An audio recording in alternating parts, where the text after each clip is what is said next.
Welcome back to the Vitalcast. The news has felt particularly heavy to me lately. I'm sure some of you can relate. And I don't know if it's always been this way and I'm just more aware, or if we simply have more access now to what's always been happening beneath the surface. Either way, I've noticed something in myself that feels more like some days hopelessness or helplessness, and just generally more fear. And what's been even more confronting is this. There's something even strangely magnetic about it. It's kind of like a car crash that you don't want to look at, but you still do. So I started questioning for myself, why does it feel so irresistible? I like to think I'm pretty discerning when it comes to what I consume. I read broadly, I follow world events, and I also intentionally seek out voices and sources of information that hold a more expansive or spiritual view of things. But it's not a novel concept that whatever you pay attention to, you get more of. That's actually how our tech algorithms work. And it turns out it's how we work too.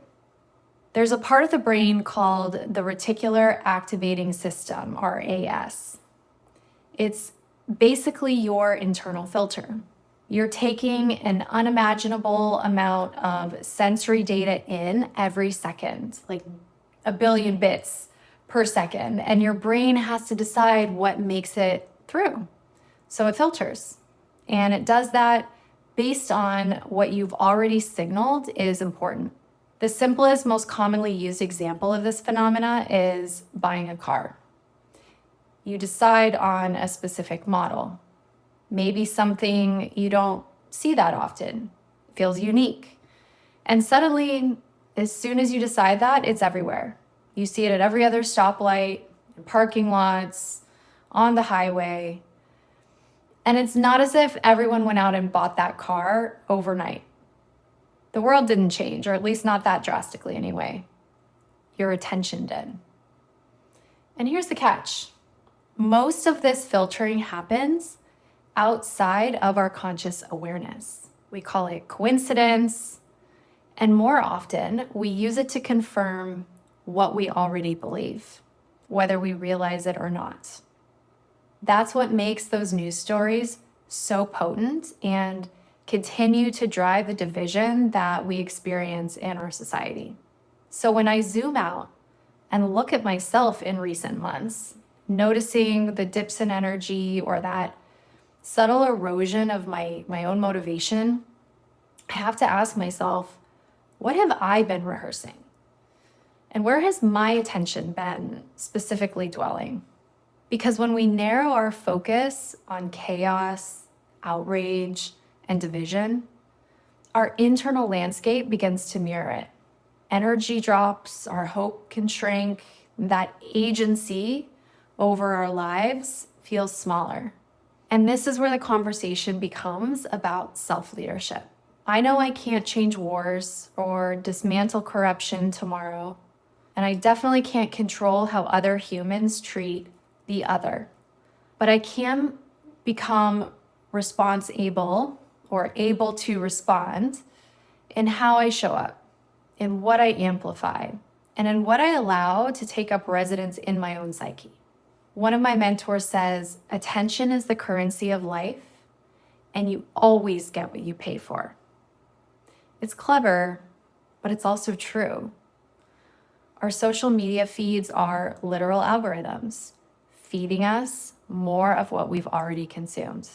But the deeper truth is this: you are the algorithm. Your nervous system is learning from repetition. You are conditioning it. Your mind is indexing your focus, and your internal world, again, is organizing around what you continually return to. And I want to be very clear here. I'm not advocating for ignorance or sticking our head in the sand. We're not here to pretend that the world is all light and love when it isn't. Awareness matters so that we have more choices available to us. But having more choices can easily become overwhelm when we have not decided in advance what our center of gravity is. What are our values, our principles? What's really important to us as sovereign beings of our own lives versus someone else's agenda, someone else telling us what's important. And all of that so that we can direct our attention accordingly. So I've been sitting with this equation that I came up with. Maybe I didn't, I don't know, but it came to me that awareness plus focused attention equals reality creation.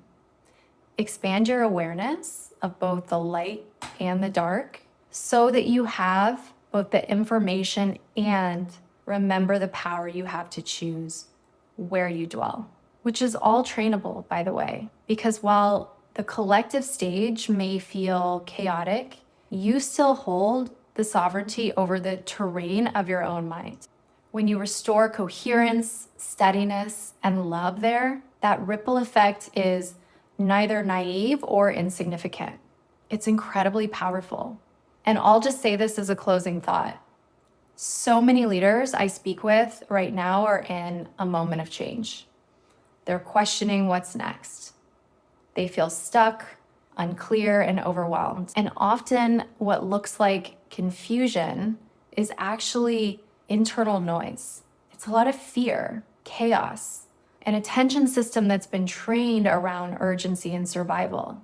So before making any major move, there's something more foundational that wants to happen, stabilizing the internal algorithm. And that happens to be why I created my upcoming group program for leaders navigating change, and it's called Plan Before Pivot. It's not a strategy program, but instead a space to recalibrate before deciding on that next professional move. Because our clarity doesn't come from thinking harder or willing it to happen. It's really from steadiness, from restoring that inner authority we've been talking about. So I'm including a link to the show notes if you're interested in joining me on that journey. We start March 31st. And whether you join or not, remember this: you are the algorithm. What you rehearse, you reinforce. What you amplify, you embody. So the question is simple: what will you choose to feed?